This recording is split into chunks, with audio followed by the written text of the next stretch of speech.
Hello everyone, welcome to Passion Education. आज का video में आपके लिए क्लास 9th सब्जेक्ट हिंदी का पाठ 5 एकांकी संचय का महाभारत की एक सांझ के क्वेश्चन आंसर्स में यहाँ पे एक्सप्लेन करने जा रही हूँ। इससे पहले भी मैंने छोटी बहू के क्वेश्चन आंसर्स जो हैं एकांकी संचय से ही लिया हुआ था, वो मैंने पाठ अपलोड किया था। जिस पाठ का नाम सूखी डाली था, उसमें छोटी बहू के क्वेश्चन आंसर्स थे जो मैंने सारे एक्सप्लेन किए थे, तो आपको वीडियो समझ में आ गया होगा। अब मैं यहाँ पे महाभारत के एक सांझ के क्वेश्चन आंसर्स एक्सप्लेन करने जा रही हूँ।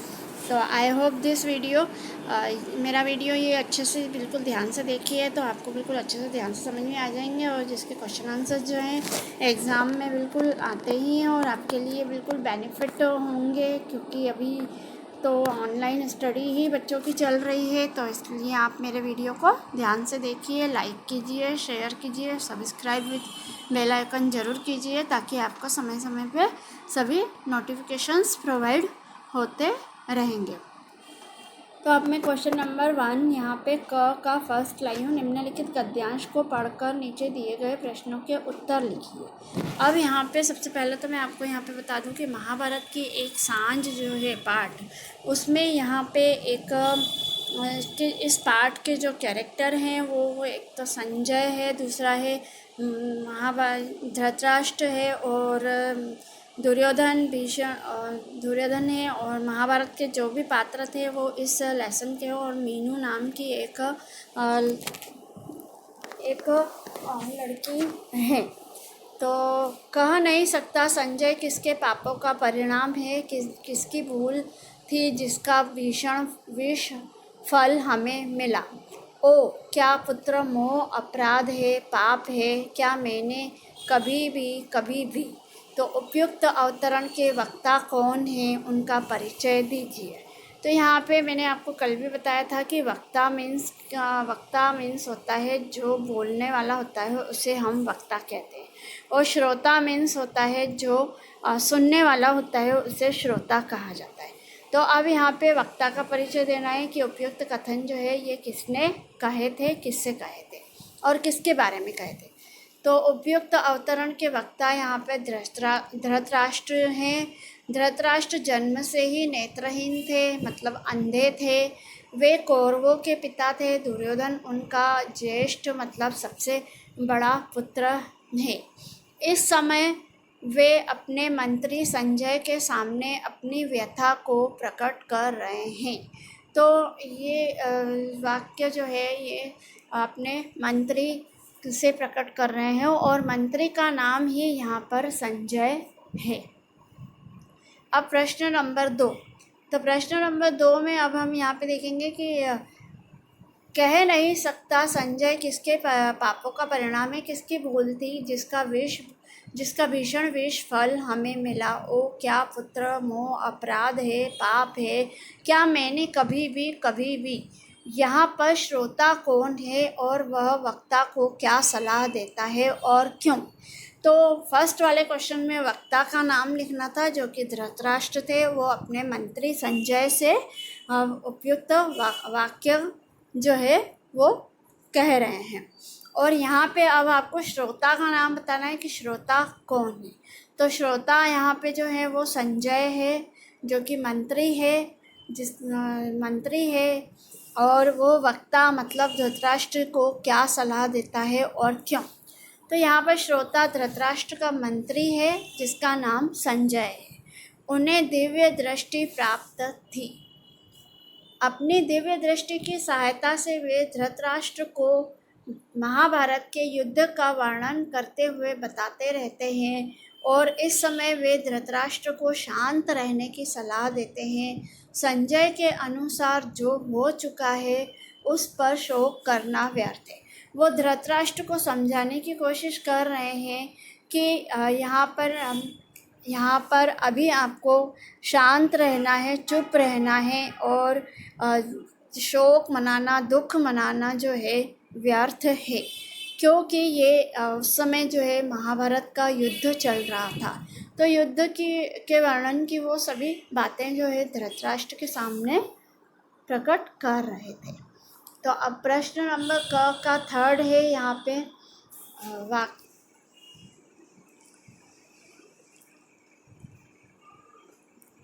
गद्यांश वही है और यहाँ पे आपको क्वेश्चन दिया हुआ है कि यहाँ पर भीषण विष फल किस ओर संकेत करता है, स्पष्ट कीजिए।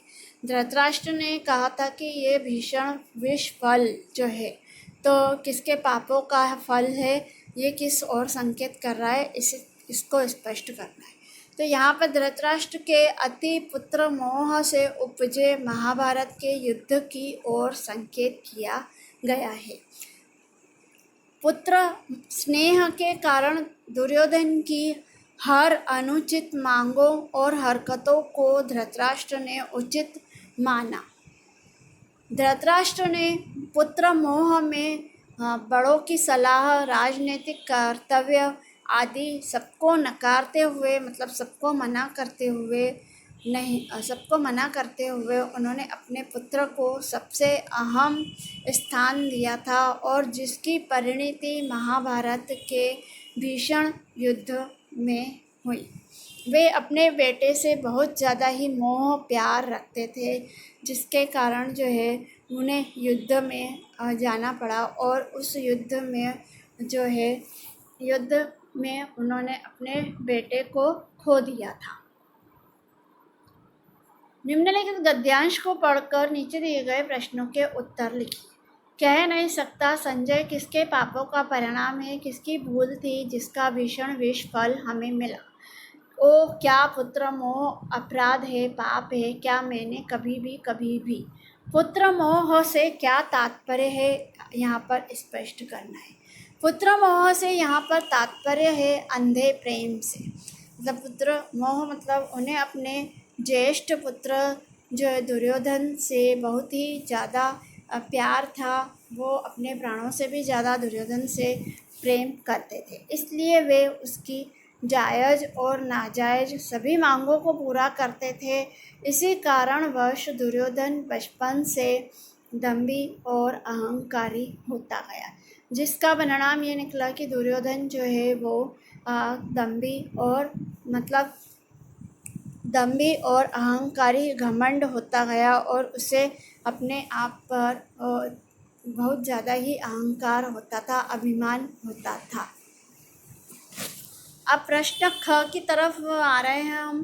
प्रश्न ख में यहाँ पे गद्यांश दिया हुआ है। जिस कालाग्नि को तूने वर्षों घृत देकर उभारा है, उसकी लपटों में साथी तो स्वाहा हो गए, उसके घेरे से तू क्यों बचना चाहता है? अच्छी तरह समझ ले, ये तेरी आहुति लिए बिना शांत न होगा। दुर्योधन अपनी प्राण रक्षा के लिए क्या करता है? तो यहाँ पर महाभारत के युद्ध में दुर्योधन गए हुए हैं। उन्होंने धृतराष्ट्र ने अपने सबसे बड़े ज्येष्ठ पुत्र दुर्योधन को युद्ध में भेजा है। तो वो यहाँ पर क्या करते हैं, अपने प्राणों की रक्षा के लिए क्या करना चाहते हैं। तो महाभारत के युद्ध में सभी मारे जाते हैं, केवल एक अकेला दुर्योधन ही बचता है। युद्ध तब तक समाप्त नहीं माना जा सकता था जब तक कि दुर्योधन मारा नहीं जाता। इस समय दुर्योधन घायल अवस्था में है और अपने प्राण बचाने के लिए द्वैतवन के सरोवर में छिप जाता है। तो यहाँ पर ये द्वैतवन जो है, यहाँ पर एक सरोवर मतलब एक बड़े तालाब का नाम है इस महाभारत के युद्ध के पाठ में, जिसका नाम द्वैतवन था। तो वो दुर्योधन जो है वहाँ जाकर छिप जाता था। निम्नलिखित गद्यांश को पढ़कर नीचे दिए गए प्रश्नों के उत्तर लिखिए। जिस कालाग्नि को तूने वर्षों घृत देकर उभारा है, डैश डैश डैश आहुति लिए बिना शांत न होगा। उपयुक्त कथन किसका है? कथन का संदर्भ स्पष्ट कीजिए। यहाँ पर आपको बताना है कि उपयुक्त कथन जो है किसके बारे में कहा गया है और इसका संदर्भ बताइए। तो उपयुक्त कथन जो है वो भीम के बारे में है। प्रस्तुत कथन का संदर्भ दुर्योधन को सरोवर से बाहर निकालने का है। जब दुर्योधन जो है द्वैत वन में सरोवर में जाकर छिप जाते थे, तो वहाँ पर दुर्योधन को सरोवर में जब वो घायल हो जाते हैं तो सरोवर से बाहर निकालने का काम जो है वो भीम करता है। तो भीम ही सरोवर से बाहर निकालता है दुर्योधन को, और दुर्योधन महाभारत के युद्ध में घायल हो जाता है और सरोवर में जाकर छिप जाता है। तो वह उसमें से बाहर नहीं निकल पा रहा था, तो उस समय उसकी मदद करने के लिए दुर्योधन आगे बढ़ता है और मदद के लिए ललकारता है।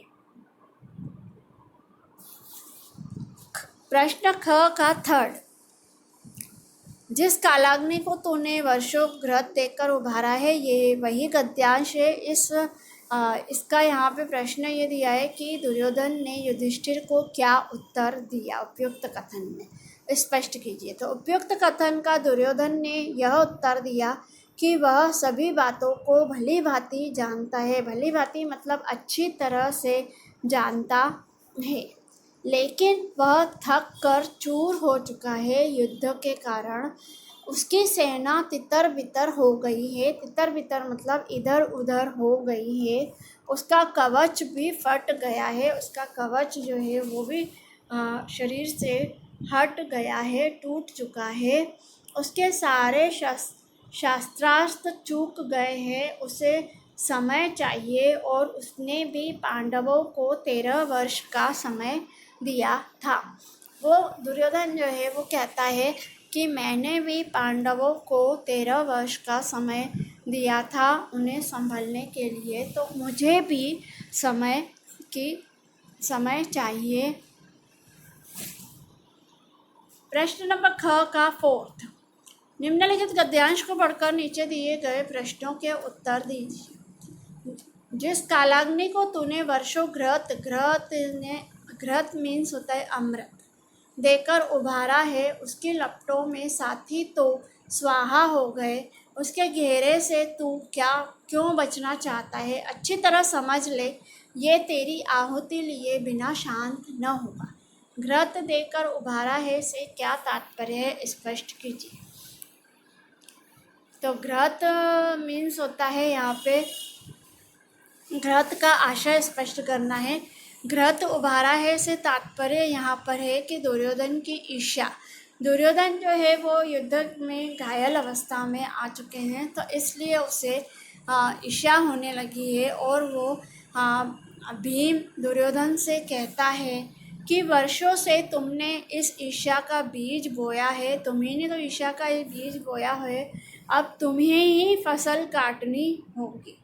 कितनों को उसने इस ईर्ष्या रूपी अग्नि में जलाया है, और आज आप स्वयं ही उस अग्नि में जल रहे हैं, और उस अग्नि में जलने के बजाय आग की लपटों से बचना चाहते हैं।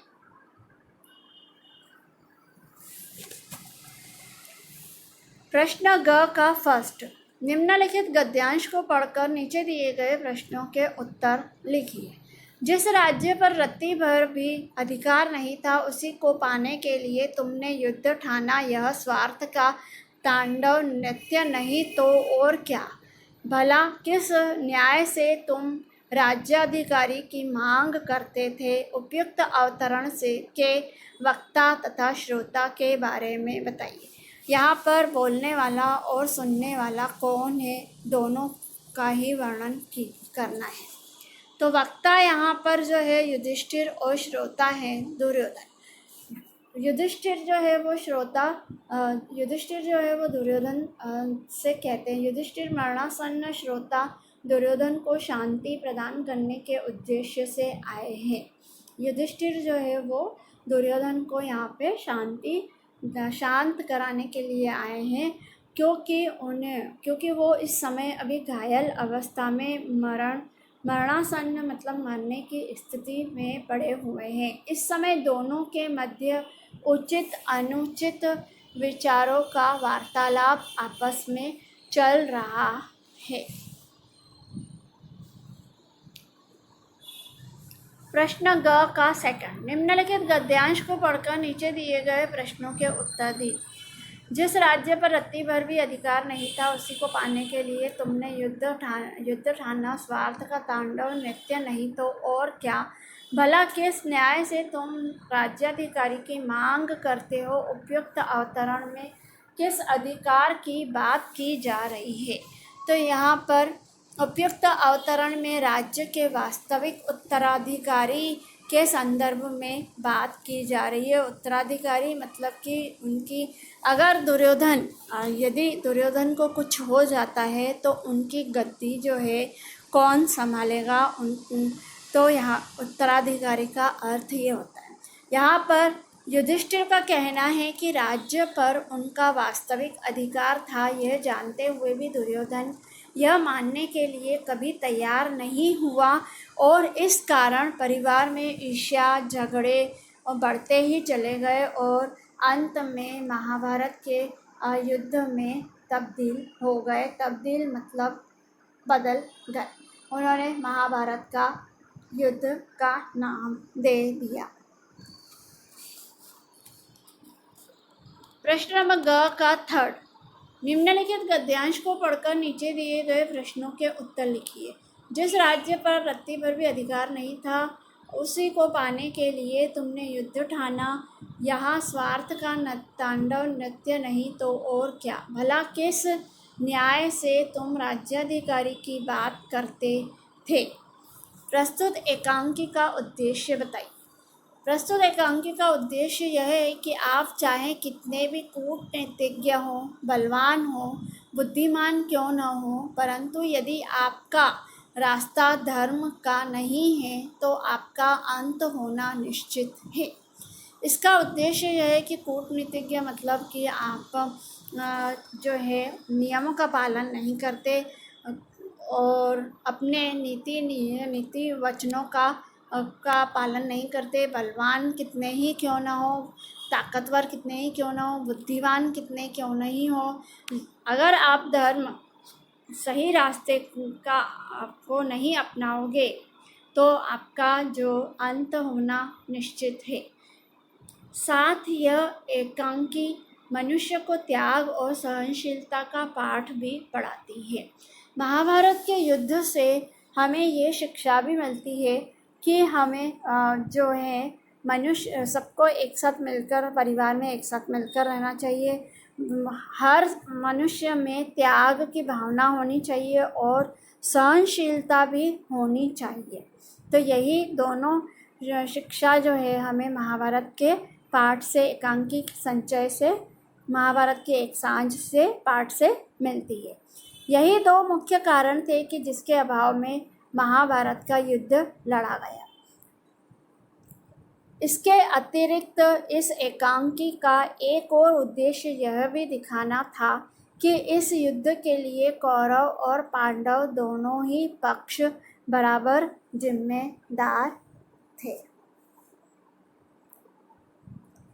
अब मैं इस पार्ट का सेकंड वीडियो जो है वो मैं सेकंड क्वेश्चन नंबर ग का फोर्थ जो है सेकंड पार्ट ऑफ वीडियो में अपलोड करूँगी। तब तक के लिए गुड बाय।